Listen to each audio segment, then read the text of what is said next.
అనంతపురం జిల్లా తాడిపత్రి పట్టణంలోని రజక వీధిలో వినాయక చవితి 4వ రోజు పురస్కరించుకుని వక్రతుండ యూనియన్ 39వ వినాయక వార్షికోత్సవ కార్యక్రమంలో భాగంగా ఏర్పాటు చేసిన లడ్డూ వేలంపాట కార్యక్రమానికి పెద్ద ఎత్తున భక్తులు హాజరయ్యారు. ఈ సందర్భంగా 1,20,000 రూపాయలకు స్వామివారి లడ్డూను Bell Infra Projects founder Chandrashekar కైవసం చేసుకున్నారు.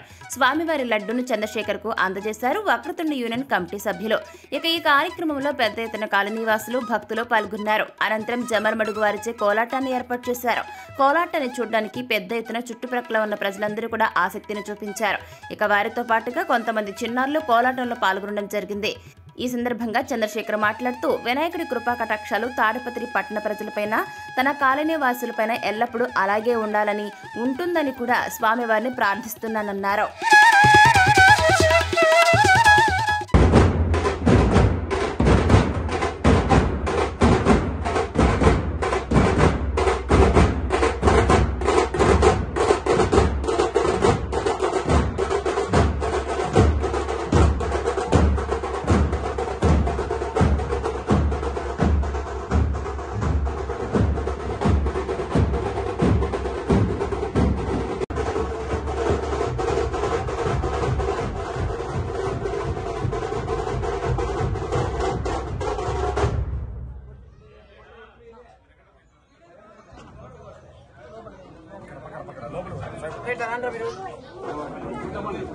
లోపల